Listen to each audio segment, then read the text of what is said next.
হরে কৃষ্ণ, রাধে রাধে। জয় পরমারাধ্য শ্রী গুরুপাদ পদ্ম কি জয়। সুপ্রিয় ভক্তবৃন্দ, দর্শক বন্ধু, আজকের আলোচনার প্রারম্ভে সর্বাগ্রে আমি আমার নিত্য জীবনদাতা, দিব্য জ্ঞান ও প্রদাতা ভগবত অভিন্ন প্রকাশ বিগ্রহ কৃষ্ণ কৃপার মূর্ত বিগ্রহ প্রজাগত মহাজন পরমারাধ্য শ্রী শ্রী গুরুপাদ পদ্মে পুনঃ পুনঃ অসংখ্য সাষ্টাঙ্গ দণ্ডবোধ প্রণতি নিবেদন করি এবং তৎপরে আপনাদের সকলকেই আমি আমার আন্তরিক প্রীতি শুভেচ্ছা জানিয়ে আজকের আলোচনা শুরু করছি।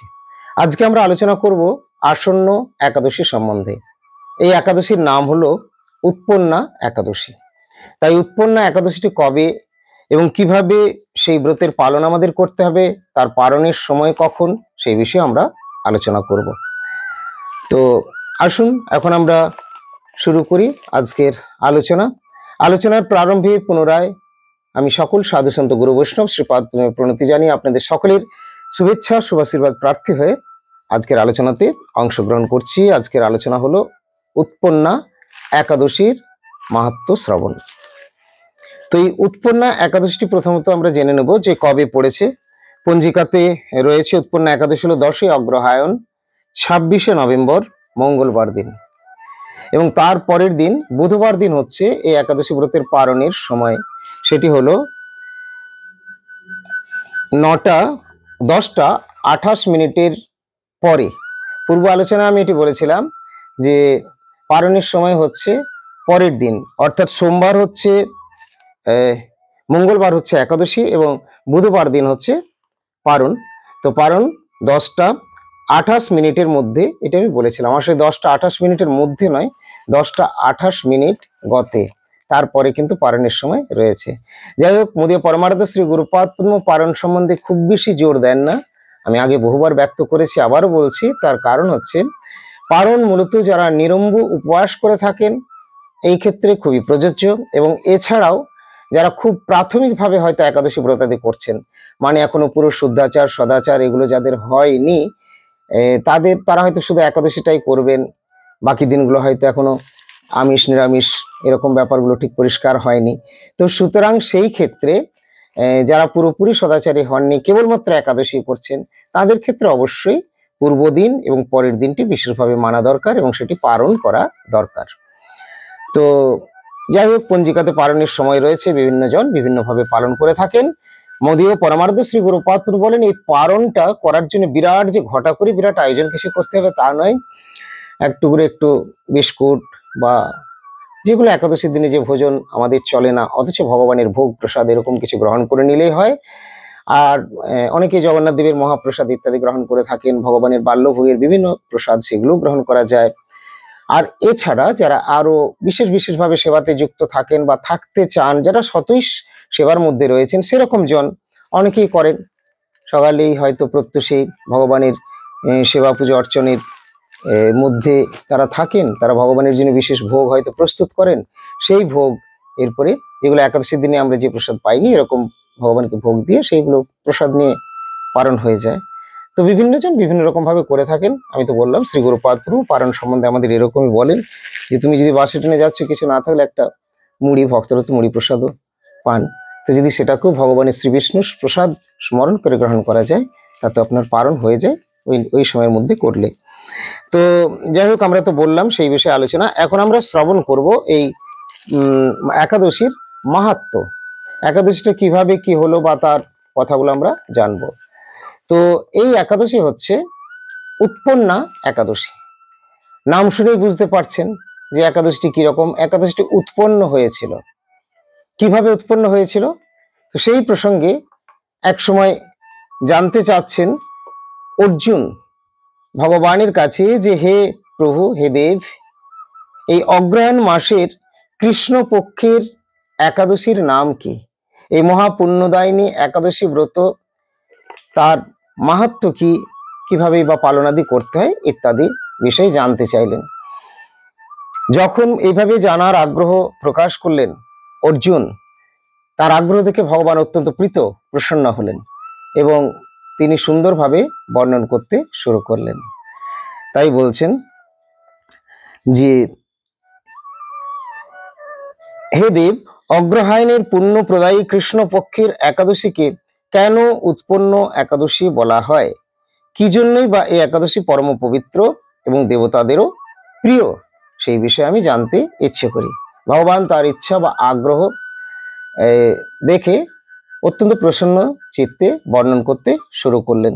বলেন, হে পৃথা পুত্র, পূর্বে সত্যযুগে মূর নামে এক দানব ছিল। সত্যযুগের এক দানব, তার নাম ছিল মূর, এবং সে অদ্ভুত আকৃতি বিশিষ্ট এবং তার অত্যন্ত শক্তি বা ক্ষমতা। সে দেবতাদেরকেও হার মানাতো। এক সময় দেবতাদেরকেও প্রচন্ড তাদের প্রতি প্রহার বা অত্যাচার করে তাদের স্বর্গ থেকে বিতাড়িত করে এবং স্বর্গ দখল করে নেয়। সুরাসুর সংগ্রাম, দেবাসুর সংগ্রাম, এগুলো তো হয়েই থাকে। আর আপনারা তো জানেন দেবাদিদেব মহাদেবের কথা। মহাদেব কেন তিনি মহাদেব, কেনই বা তিনি বৈষ্ণব শ্রেষ্ঠ জানেন তো? এমনি কথায় কথায় তার বৈষ্ণব শ্রেষ্ঠ হয়ে যায় না। জগতের, সমগ্র জগতের, বিশ্ব ব্রহ্মাণ্ডের কল্যাণ সকল বিশেষ করে ভক্তবৃন্দ, দেববৃন্দ, তারা যখন অত্যাচারের মধ্যে রয়েছে, ওষুধদের আক্রমণের দ্বারা তারা বিভিন্নভাবে কষ্ট পাচ্ছে, তখনই অসুরদেরকে যে বঞ্চনা করা হবে, বঞ্চনা করার জন্য ভগবানই নিজেই চলে এসেছেন, হ্যাঁ, ছদ্মবেশে, মোহিনী মূর্তি, এই সমস্ত তার লীলাগুলি রয়েছে। আমরা ওই আলোচনায় বিশেষ যাব না, তাহলে আজকের একাদশের মাহাত্ম্য কথাগুলো খুব বলতে পারবো না। তো যাই হোক, তো এক সময় এই সমস্ত লীলাগুলি সংঘটিত হতে থাকে। তার পূর্বের ঘটনা রয়েছে সমুদ্র মন্থন। তো সেখানের থেকেও এই সমুদ্র মন্থন করে করে করে যখন এই বিষ উৎপন্ন হচ্ছে, সেই বিষকে কে কোথায় ধারণ করবে? ধারণ করেছিলেন শিবজি, এবং সেটি ধারণ করে তার কণ্ঠটা হয়েছিল নীল, নাম হয়েছিল তার নীলকণ্ঠ মহাদেব। সবার কল্যাণ, সবাইকে রক্ষা করতে হবে, ভক্তদের, দেববৃন্দদের, এদের কল্যাণ করতে হবে, তো এই চিন্তা করে। তো যাই হোক, ঠিক এরকম ভাবে এখন এক অসুরের কথা বলা হচ্ছে, তার নাম হচ্ছে মূর। এই মূর মহাভয়ঙ্কর দৈত্য বা দানব, তার অত্যন্ত শক্তি, এবং সে একসময় দেবতাদেরকে স্বর্গ থেকে বিতাড়িত করে এবং বিতাড়িত করে স্বর্গ দখল করে বা ভোগ করে। তো এই মতো অবস্থায় তখন দেবতারা মহাদেবের কাছে গিয়ে নিজেদের সমস্ত দুঃখ সবিস্তারে জানালো, এবং শুনে মহাদেব কি করলেন? মহাদেব হচ্ছেন বৈষ্ণব রাজ, পরম বৈষ্ণব। মহাদেব আর স্থির থাকতে পারলেন না। তাই শুনে মহাদেব বললেন, হে দেবরাজ, যেখানে শরণাগত বৎসল জগন্নাথ গরুর ধ্বজ বিরাজ করছেন, তোমরা সেখানে যাও। প্রভু জগন্নাথ যেখানে বিরাজমান রয়েছেন, সাক্ষাৎ ভগবান, তোমরা সেখানে যাও। তিনি আশ্রিতদের অবশ্যই রক্ষা করবেন এবং করেন, তিনি নিশ্চয়ই তোমাদের মঙ্গল বিধান করবেন। এই কথা শুনে দেবরাজ ইন্দ্র দেবতাগণের নিয়ে ক্ষীর সমুদ্রে গমন করলেন। সেখানে ভগবান শায়িত রয়েছেন, শ্রীহরি বা বিষ্ণু, এবং তাকে বিনম্র নিবেদন জানালেন, সমস্ত ঘটনাটি বললেন।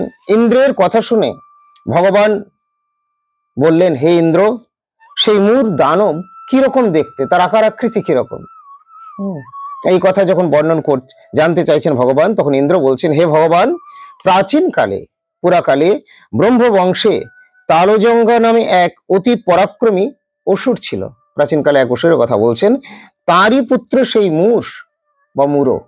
এই মূর অত্যন্ত বড়শালী এবং ভীষণ উৎকট ও দেবতাগণেরও ভয় উৎপাদনকারী, অত্যন্ত বলশালী এবং দেবতাগণেরও ভয় উৎপাদনকারী। সে চন্দ্রাবতী নামে এক পুরীতে বাস করে, চন্দ্রাবতী নামক পুরীতে সে বাস করে, এবং স্বর্গ থেকে আমাদের বিতাড়িত করে তার স্বজাতি, কাউকে রাজা, কাউকে অন্য কোনো দিকপাল রূপে প্রতিষ্ঠিত করে এখন সে দেবলোক সম্পূর্ণরূপে অধিকার করছে। তার প্রবল প্রতাপে আজ আমরা পৃথিবীতে বিচরণ করছি। আমরা পৃথিবীতে আসতে বাধ্য হয়েছি, সেখানে অত্যাচার হচ্ছে, অসুবিধা, অশান্তি, তার কাছে আর পারা যাচ্ছে না ওষুধদের কাছে। তো কি করবেন? তাই দেববৃন্দ সবাই চলে এসেছেন, পৃথিবীতে বিচরণ করছেন, এই কথা বলছেন। ইন্দ্রের কথা শুনে ভগবান দেবদ্রোহীদের প্রতি অত্যন্ত ক্রোধান্বিত হলেন। ভগবান অত্যন্ত ক্রোধান্বিত হলেন, কেননা দেবতারা এখন এখানে ভগবানের তো শরণাগত, তাই ভগবানের আশ্রিত হয়ে যাচ্ছেন।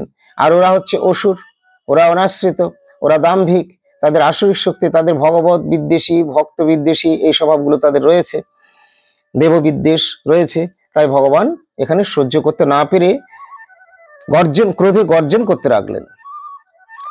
হ্যাঁ, ভগবানও হুঙ্কার ছাড়লেন আর কি, যে এত বড় এরকম, ঠিক আছে, আমি অসুরের ব্যবস্থা নিচ্ছি।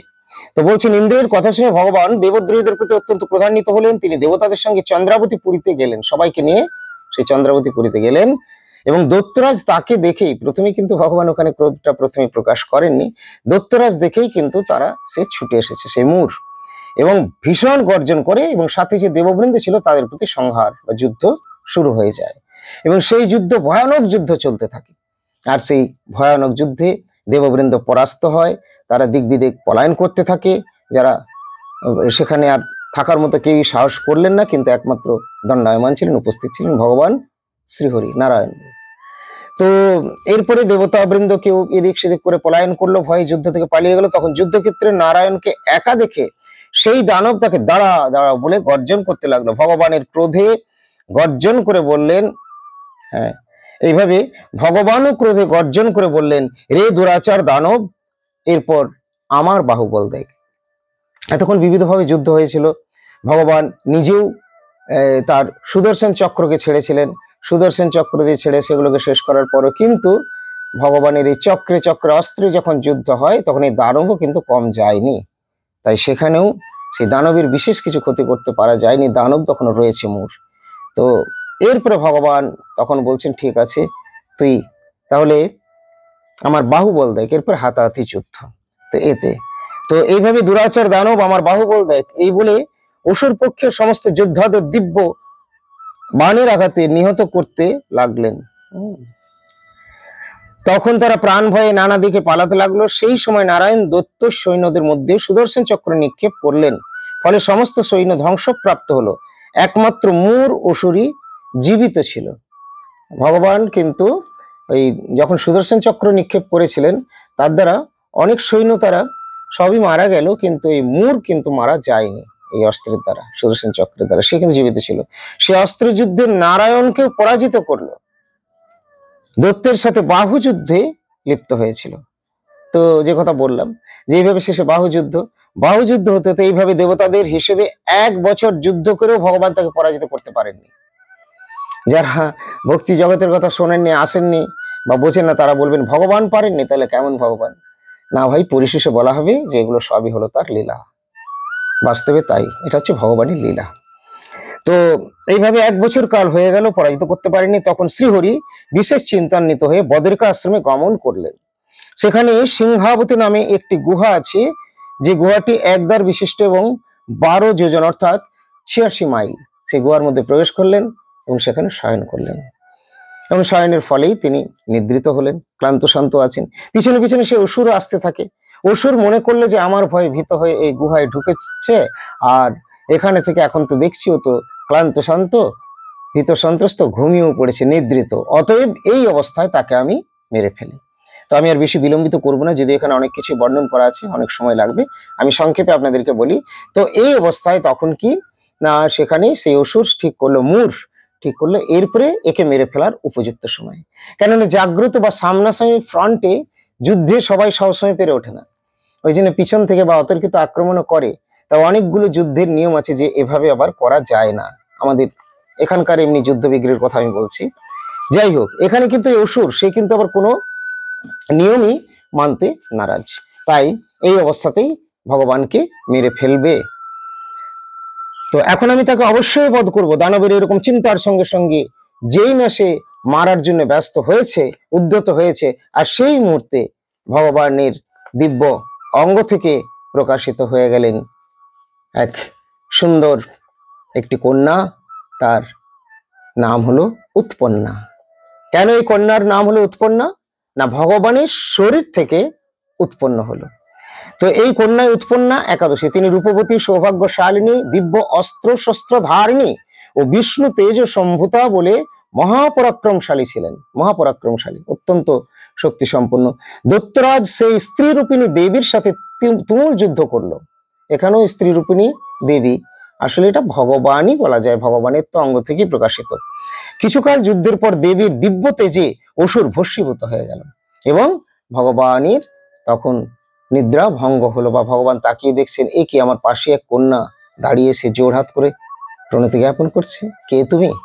তখন সেই কন্যা বলছে, প্রভু আমি আপনারই শ্রী অঙ্গ থেকে উৎপন্ন হয়েছি। ঘটনাটি বললেন, আপনি যখন এইভাবে নিদ্রিত ছিলেন এখানে, তখন আপনাকে এরকম দেখে ওই দৈত্য দানব বা অসুর, যার নাম হচ্ছে মূর, সে আপনাকে মেরে ফেলার জন্য উদ্যত হয়। ঠিক অন্তিম সময়ে যখন আমি দেখি যে আর কোনো উপায় নেই, তখন আমি আপনার শ্রী অঙ্গ থেকে আপনারই শক্তি সে প্রকাশিত হয়ে তাকে আমি বধ করি, সে ভস্মীভূত হয়ে যায়। ভগবান এইটি শুনে অত্যন্ত প্রসন্ন হলেন এবং ভগবানের অঙ্গ থেকে এই কন্যা প্রকাশিত বলে তাকে উৎপন্ন বলা হয়। ভগবান বললেন, আজকে হলো একাদশী, আজকের দিনে তুমি উৎপন্ন হলে আমার শ্রীঅঙ্গ থেকে, তাই তোমার নাম হলো উৎপন্ন একাদশী। আমি সবাইকে বরদান করেছি, যে যা চাই তাদেরকে বর দিই। বলো উৎপন্না, তুমি কি বর নেবে? তো তোমাকে কি দেব? তো এইভাবে যখন চাইছেন, একাদশী বললেন, হে দেবেশ, ত্রিভুবনের সর্বত্র আপনার কৃপায় সর্ববিঘ্ন বিনাশিনী ও সর্বদায়িনী রূপে যেন পরম পূজ্য হতে পারি, এই বিধান করুন। ত্রিভুবনের সর্বত্র আপনার কৃপায় সর্ববিঘ্ন বিনাশিনী ও সর্বদায়িনী রূপে যেন পরম পূজ্য হতে পারি, মানে আমি অর্থাৎ একাদশী, অর্থাৎ আমি যেন তাদের সমস্ত বিঘ্ন নাশ করতে পারি, সমস্ত মঙ্গল প্রদান করতে পারি। হে প্রভু, আপনি আমাকে এই কৃপা করুন। ভগবান অত্যন্ত প্রীত প্রসন্ন হয়ে দেবীকে বা উৎপন্না একাদশী বললেন, দেবী তথাস্তু, আমি বরদান করলাম, আমি বর দিলাম, যারা আপনার প্রতি ভক্তিবশত, যারা শ্রদ্ধা সহকারে আমার মতো উৎসব উপবাস করবে, তাদের সর্বসিদ্ধি যেন লাভ হয়, এটি প্রার্থনা করলেন উৎপন্না একাদশী। আর ভগবান বরদান করলেন, বললেন, বেশ তথাস্তু, যারা তোমাকে প্রসন্ন করবে বা তোমার ব্রত, পূর্ণ পবিত্র ব্রত যারা সুন্দরভাবে পালন করবে, একনিষ্ঠ হয়ে পালন করবে, তারা অবশ্যই তোমার কৃপায় সমস্ত বাধা বিঘ্ন দূরীভূত হবে এবং প্রীতি ভক্তি লাভ করে ধন্যাতি ধন্য হবে বলে ভগবান বরদান করেছেন। তাই বলেন, হে কল্যাণী, তাই হোক, মানে তথাস্তু। উৎপন্না নামে প্রসিদ্ধ তোমার ব্রত পালনকারী সমস্ত ইচ্ছা পূর্ণ হবে, তুমি তাদের সকল মনোবাসনা পূর্ণ করবে। সামনে উৎপন্না একাদশী, পালন করতে ভুলবেন না। সব বাধা বিঘ্ন সব নাশ হবে, যত বাধা বিঘ্ন আছেন। শত্রুপক্ষ মূর নামক ওই দৈত্য, চিন্তা করুন, দেবতাদের সঙ্গে যুদ্ধ করেও যে দেবতারাও হেরে গিয়েছে, ভগবান নিজে স্বয়ং যুদ্ধ করেও, যার ভগবানেরও সহস্র বছর সময় লেগেছিল, সুদর্শন চক্র দিয়ে সবাইকে মেরে ফেলার পরও যে কিন্তু তখনও বেঁচে ছিল, যার নাম হলো মূর, সেই মূরকে ভগবানও তখনও বধ করতে পারেননি। এটা ভগবানের লীলা। এসে ক্লান্ত শান্ত ভগবান যখন গুহার মধ্যে শায়িত হলেন, তখন সেই ভগবানকে নিদ্রিত জেনে মারতে উদ্যত হলে, সেই সময়ে ভগবানের শ্রী অঙ্গ বা দিব্য কলেবর থেকে উৎপন্ন বা প্রকটিত হলেন একাদশী, যার নাম হলো উৎপন্না একাদশী। ভগবানই নাম দিলেন, তোমার নাম উৎপন্না একাদশী, তুমি আজকের একাদশীতে উৎপন্ন হয়েছ। আর যখন বর চাইলেন, আমি সবাইকে বর দিচ্ছি, তুমি কি নেবে, তখন এই দেবী বা একাদশী বর চাইলেন, যারা আজকের দিনের এই একাদশীর দিনটি বা ব্রতটি যারা পালন করবে, তাদের যেন সমস্ত বাধা বিঘ্ন নাশ করতে পারি আপনার কৃপায়, আপনি সেই বরদান করুন, এবং তাদের জন্য প্রকৃত মঙ্গল লাভ হয়, ভক্তি লাভ হয়, ভগবানের প্রেম প্রীতি লাভ হয়। ভগবান তথাস্তু বলেছিলেন। তাই দেবীকে বলছেন যে, হে দেবী, তুমি তাদের সকল মনোবাসনা পূর্ণ করবে, যারা এই একাদশী ব্রত আদর প্রীতিভাবে পালন করবে। এতে কোনো সন্দেহ নেই, তোমাকে আমার শক্তি বলে মনে করি, তুমি তো আমারই শক্তি, এই বলে তোমাকে মনে করি। তাই তোমার ব্রত পালনকারী সকলে আমারই পূজা করবে, এর ফলে তারা মুক্তি লাভ করবে। তোমার ব্রত যারা করছে, মূলত তোমারই পূজা করছে, তোমার আনুগত্যে থাকছে, তোমাকে সন্তুষ্ট করছে। অপরদিকে তারা মূলত আমারই পূজা করছে। কেন না, তুমি আমার অঙ্গ থেকে প্রকাশিত, আমার জন্যই প্রকাশিত এবং আমার শক্তিতেই। তো এই বলে এই একাদশী ভগবানের শ্রীহরির থেকে অভিন্ন হলেন। এই জন্য একাদশী মাধব তিথি এটি বললেন যে, যারা যত্নে সযত্নে পালন করে, তাদের প্রতি ভগবান অত্যন্ত প্রসন্ন প্রীত হয়ে যান, একাদশীর কৃপা হয়ে যায়, ভগবান শ্রীহরির কৃপা হয়ে যায়, সর্ব সিদ্ধি প্রদান করতে সমর্থ হবে এই একাদশী। তাই যারা একাদশী ব্রত করবে, তারা সকল মঙ্গল লাভ করবে বলে ভগবান বরদান করলেন। ভগবান বিষ্ণু এইভাবে উৎপন্ন একাদশীকে বরদান করে অন্তর্হিত হয়ে গেলেন। সমস্ত ব্রতকারী দিবারাত্রি ভক্তি পরায়ণ হয়ে এই উৎপন্ন একাদশীর উৎপত্তির কথা শ্রবণ কীর্তন করলে শ্রীহরির আশীর্বাদ লাভে ধন্য হবেন। একাদশী ব্রতের কথা যদি কেউ শোনে, শ্রবণ করে, কেউ যদি কীর্তন করে, যারা একাদশী ব্রত পালন করছে তাদেরকে যদি সহায়তা করে, নিজেরা কেউ যদি ব্রতের কিছুও করে, তাহলেও তো ফল লাভ হবে। কিন্তু একাদশী ব্রত যিনি ঠিক পরিপূর্ণভাবে এই কথা, এই শিক্ষাগুলো নিয়ে সেইভাবে যিনি পালন করেন বা করবেন, তার তো মঙ্গল অবশ্যই হবে। যারা ভক্তবৃন্দ, তারা তো সমস্ত একাদশী ব্রত যেমন করছেন এটাও সেভাবেই করবেন, অত্যন্ত গুরুত্বপূর্ণ আদর প্রীতির সঙ্গে করবেন, যে এত বড় অসুরকে বধ করেছে ভগবানের কাছ থেকে বা একাদশীর কাছ থেকে, এরকম কৃপা পেয়ে যাবেন। সুতরাং খুব ভালোভাবে একাদশী ব্রত তারা তো পালন করেন এবং করবেনই। কিন্তু যারা সাধারণেরা রয়েছেন, যারা জানেন না, তাদের জন্য ছোট্ট করে আমি একটু বলে দিই। এই দিনে কি করবেন একাদশীর দিনে?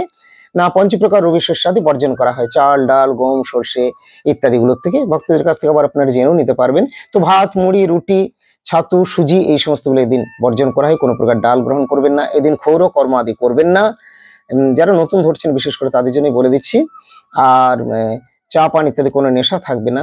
এইভাবে একাদশীতে সম্ভব অনেকেই থাকেন, কেউ কেউ আগেকার সময় নিরম্ব করতেন, এখনো কেউ কেউ করেন। যারা পারেন না তারা হয়তো সারাদিনে একবার অনুকল্প করেন, বা আমাদের সাধুগুরু বৈষ্ণব অনেক সময় অনুমোদন করেছেন যে তারা দিনে প্রয়োজনে দুবার করতে পারবেন। তারপরেও আবার অনুমোদন করা হয়েছে প্রয়োজন হলে যারা ওষুধপত্র গ্রহণ করেন 3বার করবেন। তারপরে আবার অনুমোদন করা হয়েছে সেটাও যারা অপারক তারা দরকার হলে 4বারও করবেন। তো এইভাবে বিভিন্ন ধাপ বা স্তর রয়েছে, আপনারা নিজেরা ঠিক করে নেবেন। মোটের উপরে এই দিন একাদশীর দিনে কিন্তু কোনোভাবেই ভাত মুড়ি রুটি সুজি ইত্যাদি এই সমস্ত জিনিসগুলো গ্রহণ করবেন না, চুল দাড়ি নখ কাটাকাটি ইত্যাদি করবেন না, চা পান নেশা করবেন না, সুন্দরভাবে পালন করুন। পরের দিনে হচ্ছে একাদশী ব্রত। তার পালনটা হবে 10টা 28 মিনিটে বলেছি বোধহয়, তার 10টা 28 মিনিটের পরে, পূর্বে নয়, 10টা 28 মিনিটের পরে পরের দিনে একাদশী ব্রতের হচ্ছে এই পালন। হ্যাঁ, 10টা 28 মিনিটের পরে। এটি হচ্ছে 27 নভেম্বর বুধবার 11ই অগ্রহায়ণ পালনের সময়টা। তো এইভাবে সকলে পালন করুন। আপনি একাদশী করুন, অন্যকেও সেই কথা জানান, তবে নিজে ভালোভাবে না পালন করলে অন্যকে জানাতে পারবেন না। মহাপ্রভু বলেন, আপনি আচরে ধর্ম জীবেরই শেখায়, আপনি না কইলে ধর্ম শেখানো না যায়। নিজে মন প্রাণ দিয়ে করুন। যাদের প্রিয়জন তাদেরকে বলুন, জোর জবরদস্তির কিছু নেই, তাদের ভালো লাগলে করবে, না লাগলে করবে না। তাই এই ভালো শিক্ষাগুলো মহাপ্রভু বলেন, তুমি ভালো শিখে আছো, শেখাও অন্যেরে। এই মতো ভালো কার্য সে যেন করে, আপনি নিজেও গ্রহণ করুন। আর এই ভালো শিক্ষা ভালো জিনিসগুলো জানার জন্য অন্যকেও সুযোগ করে দিন। যদি আপনাদের পক্ষে সম্ভব হয় তাহলে এগুলো শেয়ার করবেন, যারা আরো 2-4 জন জানতে পারে। আজকের আলোচনা আমি এখানে বিরতি দিচ্ছি। ভালো থাকুন সকলে, দেখা হবে আবার পরবর্তী পোস্টে। যারা এখন আমাদের চ্যানেল সাবস্ক্রাইব করেনি তাদের বলবো চ্যানেল সাবস্ক্রাইব করে আমাদের সঙ্গে থাকুন, আর নিয়মিত দেখতে থাকুন আমাদের পারমার্থিক দিব্য মধুর প্রসঙ্গগুলি। জয় পরমারাধ্য শ্রী গুরুপদ পদ্ম কি জয়, অনন্ত ভক্ত বৈষ্ণব বৃন্দ কি জয়, নেতাই গৌর প্রেমানন্দে হরি হরি বল। রাধে রাধে।